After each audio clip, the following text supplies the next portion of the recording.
Assalamualaikum kawan, balik lagi bersama channel saya ya. Saya mau memperlihatkan pembuatan pipa Galih Nagasari ya. Nah, sekarang ini sedang proses pemotongan pipa lengkung Galih Nagasari. Beginilah prosesnya ya. Ini proses pemotongannya biar melengkung. Harus hati-hati ya supaya tangan kita terhindar dari bahaya.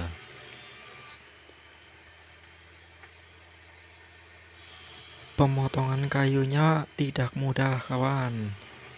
Seperti yang kalian lihat, dalam memotong itu harus benar-benar teliti dan benar dalam memotong, jangan sampai ada kesalahan. Pokoknya hati-hati dalam memotong, jangan terburu-buru supaya hasilnya maksimal. Maka dari itu, pelan-pelan yang penting jadi begitulah. Nah, ini seperti ini gambarannya kawan. Sekarang tinggal proses selanjutnya yaitu ngebor. Nah, sekarang kita tinggal bor bagian tengahnya pakai bor yang besar. Setelah pakai yang besar, sekarang kita tinggal pakai yang kecil. Pastikan pengeborannya itu di tengah-tengah ya kawan, supaya hasilnya rapi dilihat. Nah, ini bagian yang kecil. Nah, pastikan dalam mengebor itu pas center tengah biar ketemu ujungnya. Setelah dibor depan belakang, nah setelah itu kita potong plat. Sesudah dipotong, kita masukkan ke mal. Paskan ke mal-malannya itu usahakan hingga bulat biar bisa dimasukin ke bagian ujung pipa itu yang bagian depan ya. Nah, seperti itu. Kalau udah tinggal diketok pakai palu sampai masuk begitu ya. Nah, itu kan sudah. Tinggal kita kasih serbuk pinggirannya yang masih bolong. Setelah dikasih serbuk, tinggal kita kasih lem biar merekat platnya ya, biar nggak copot nantinya.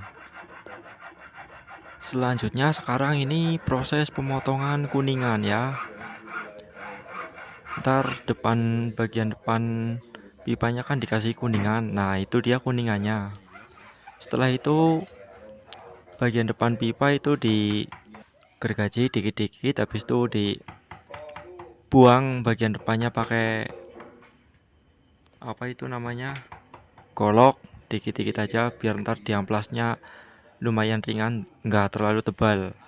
Lah, ini dia kita amplas dulu pakai amplas kasar. Kita buang bagian depannya dulu itu dikit-dikit. Nah, seperti itu. Nah, kita cobain dulu. Wah, ternyata belum pas. Kita amplas lagi. Nah, itu kelihatannya sudah pas itu. Nah, cocok, masuk juga seperti itu. Mantap.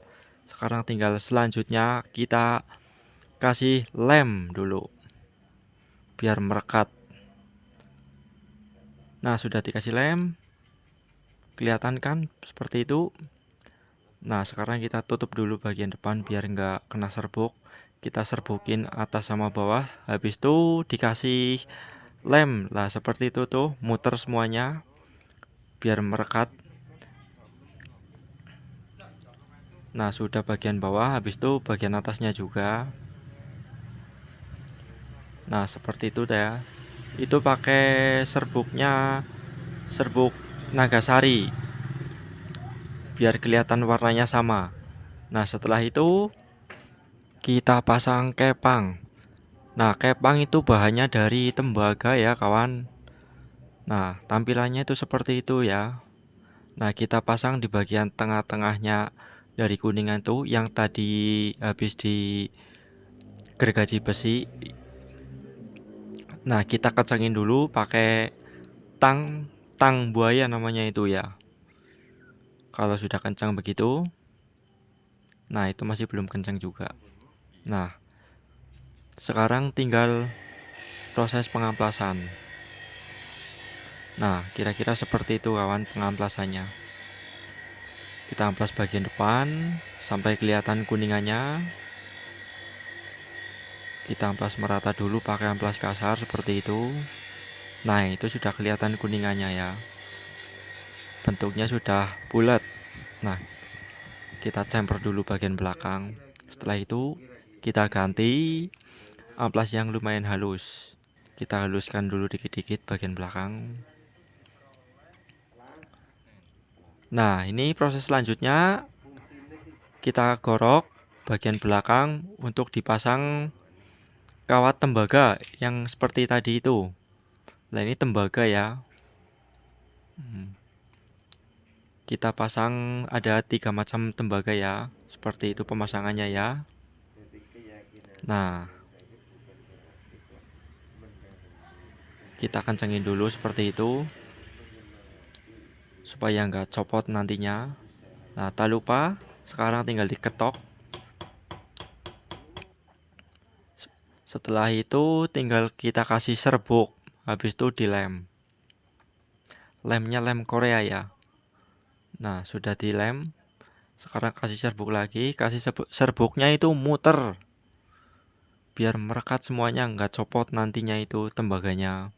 Nah, sudah seperti itu. Ini sekarang sudah kering, tinggal proses pengamplasan. Nah, kira-kira seperti itu, pelan-pelan ngamplasnya aja itu sudah kelihatan. Sekarang tinggal bagian depannya. Nah, sudah kelihatan kan? Kita ganti amplas dulu yang lumayan halus. Kita tinggal proses pengamplasan bagian tembaga sama kuningannya ya kawan. Kalau di bagian kayunya sudah lumayan bagus. Tinggal proses pengkincelongan tembaga sama kuningannya ya kawan. Nah, itu masih proses penghalusannya itu. Bagian depan sampai kelihatan biar bisa buat ngaca. Nah, itu masih pakai amplas halus, cuman dicelupkan pakai air. Seperti dipoles tapi itu yang pakai air ya. Ntar proses pemolesannya juga ada. Nah, seperti itu. Sampai benar-benar kinclong. Nah, kalau sudah, ini tinggal tahap selanjutnya. Tahap selanjutnya seperti biasa tadi yang barusan diomongin, kita tinggal pemolesan. Nah, yang dipoles itu bagian kuningan sama tembaganya nanti ya. Nah, itu prosesnya seperti itu. Pemolesan bagian depannya. Kalau sudah yang bagian depan, sekarang tinggal bagian belakang. Nah, setelah itu kita tinggal proses pengeleman. Nah, itu pakai lem Korea. Oleskan hingga merata seperti itu. Nah, setelah itu sudah kering. Sekarang tahap selanjutnya kita buangin upilnya. Upil yang ada di depan itu kan banyak itu bagian depan. Nah, proses pembuangannya itu seperti itu. Lumayan gampang. Nah, cuman seperti itu. Setelah itu kita pasang dulu amplasnya. Kebetulan amplasnya sudah halus, kita pasang dulu yang kasar. Nah, sudah kita masukin. Nah, seperti itulah caranya. Singkat saja buat menghaluskan sedikit. Nah, prosesnya sudah selesai seperti itu.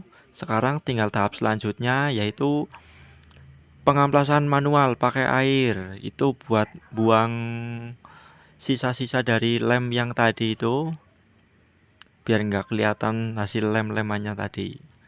Nah, setelah itu, kalau ini sudah selesai, tinggal tahap selanjutnya yaitu pemilokan. Nah, ini pakai pilok bening ya kawan. Usahakan dalam memilok harus kena semuanya merata biar hasilnya lebih bagus dan kinclong. Nah, setelah dipilok, kita masukkan ke dalam oven. Nah, seperti itu. Kurang lebih 30 menit ya. Nah, ini dia hasilnya. Ini baru keluar dari oven, masih panas ya kawan. Seperti itulah hasilnya ya teman-teman.